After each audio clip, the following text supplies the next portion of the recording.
Hello, Crushed It fans. Thank you so much for joining me in today's video. I'm very excited about it. I've been wanting to put something like this together for a while. I must admit though, the reason why the timing is the way it is because one of our followers on YouTube on this week's update video left a comment that was very thought-provoking. It made me realize that we don't necessarily do a good job of showing the core systems that will set crush depth apart from other subsystems. In fact, at the end of the day, that is what we have been talking about since the beginning. How we're going to be the most realistic, the most in depth, the most accurate. And if I look all of our updates across the board, I notice that we have an opportunity to communicate that better with the community. So, if you follow our project, you know that we put out our weekly update videos on YouTube. We do the longer format videos. We even do videos in German for our German audience. We put out updates on our Discord, on Subsim forums, on the Subsim Discord itself. We also put out updates on Facebook, Twitch, Twitter, TikTok, Instagram, and a number of other channels. We're trying to be as transparent and communicative as possible. However, I realize that we keep all of the updates that talk about the hardcore simulation subsystems, all of the electrical reverse engineering, and the resultant simulation subsystems only for our patrons. The reason we did that was we thought it would be a great incentive to get people even more involved in supporting us financially by providing that information to the patrons. What wasn't immediately apparent is that paywall minimized people entering the Patreon because they didn't see what they would get with further support. So it's clear now that it's a catch-22, and in order to ask for more backing and more support, or just to let the community know that, you know what, we are in fact working on things above and beyond what you see in the update videos, I've decided to put this video together.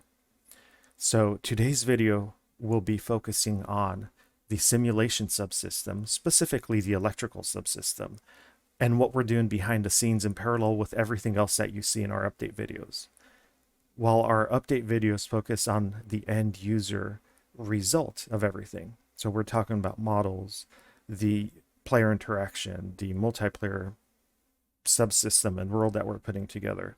We've never touched upon or have gone deep into what we're doing for the core simulation itself. And when we say industrial grade quality, what does that mean? So today's video is focused on one of the many simulation frameworks. We have electrical simulation framework, we have pneumatic, we have hydraulic, we have propulsion. There's a lot of high accuracy, very in-depth subsystems on the back end that will make crush depth what it will be and set us apart. Before I dive into the details, I must call out the team. If you are not familiar with our team, we have a lot of incredible talent on the team that is working on putting this together. For their day job, they are professional electrical engineers. They are professional experts in their field, and give you a sneak peek behind the scenes of how we are building it component by component and how we will achieve the most realistic and most in-depth U-boat simulator ever. For those of you that are electrical engineers, I just wanted to point out that even though you're going to see a graphical interface, the coding behind the scenes is all based on SPICE. So SPICE allows you to do a full integrated circuit end to end and simulate all of the different components.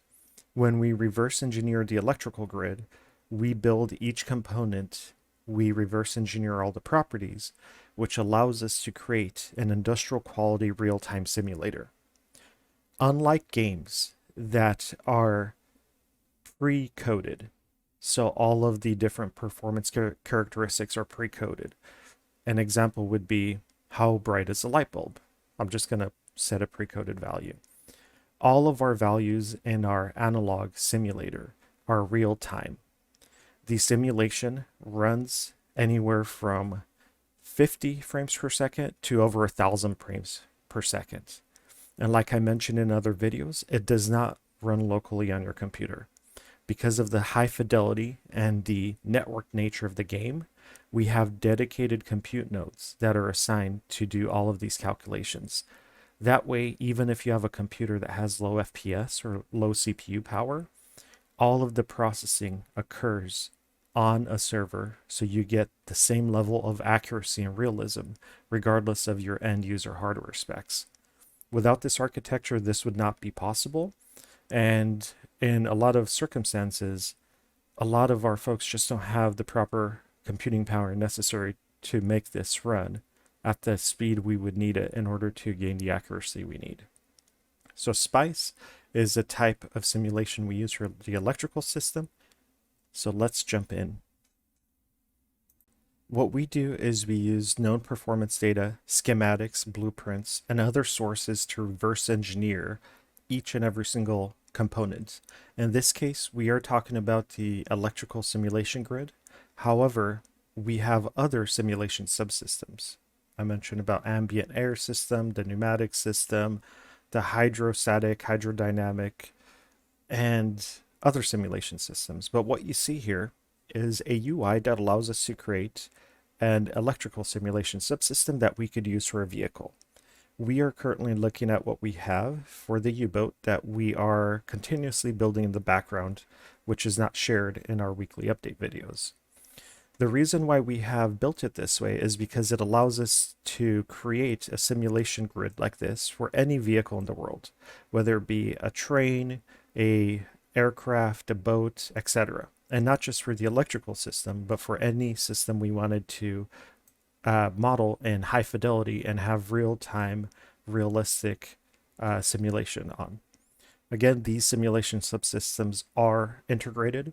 So an electrical simulation where an electrical motor puts out power does interface with other subsystems, such as a propulsion that interfaces with the diesel subsystem and so on, because you have to have back and forth communication between those two, because a diesel can affect an electric engine and so on. So let's jump into it and show at what the simulation can do from an end user, a developer perspective. Each one of these nodes are incredibly complex. There's no reason to go into them. And frankly, this is intellectual property. This is what sets Crush Depth apart from any other subsim game. We basically have an industrial quality simulator presented as an entertainment title.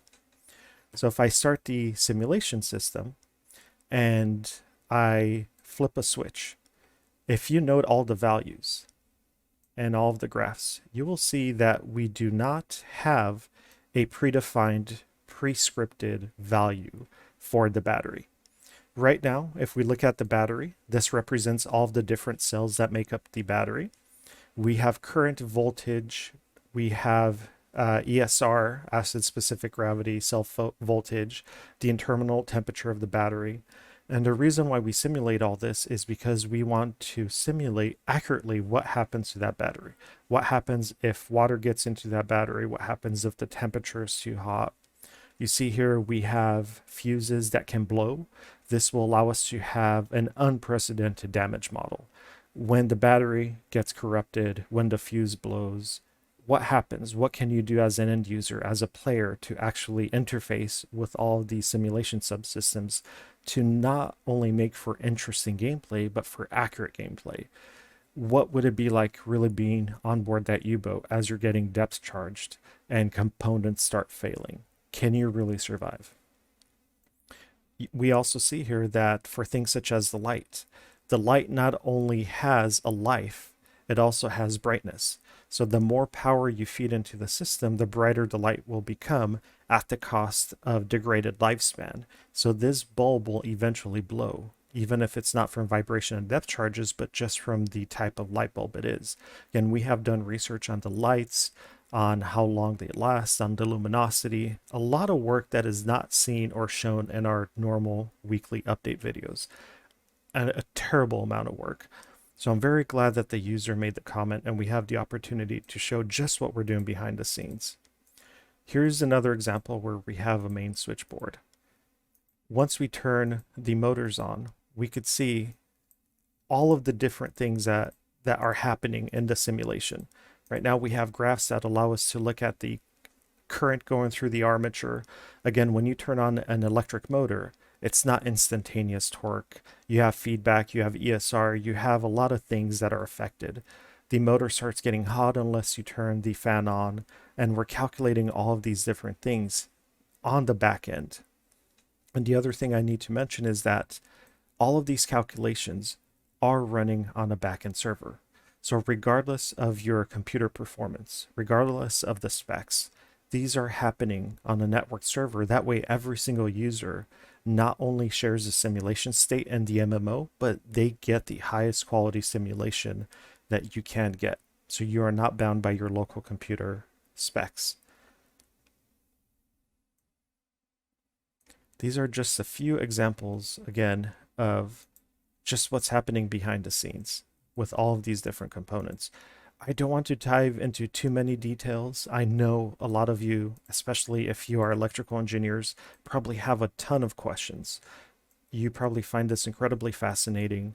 And this is where I encourage you.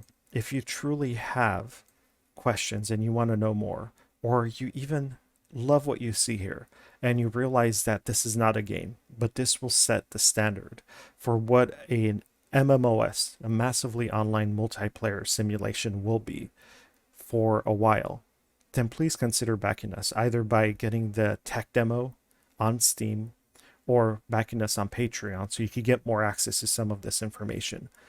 We will continue keeping all of this information on Patreon only because, like I said, it is intellectual property. It will differentiate us between any other game and what we consider a true simulation. So we do not want to put out too much information out there about how we're doing this. We just want to show that we are serious. Our team is made up of experts, and we are creating a true simulator wrapped in a pretty bow.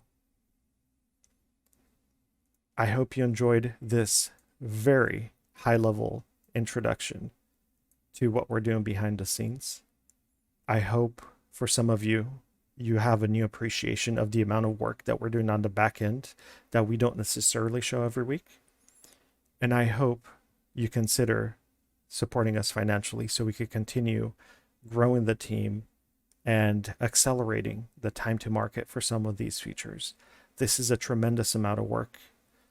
Entire companies are built around some of these things that we're doing for what is presented as, again, an entertainment title, but will eventually be used to teach and to preserve history at a level of fidelity that we have yet to see in anything covering World War II.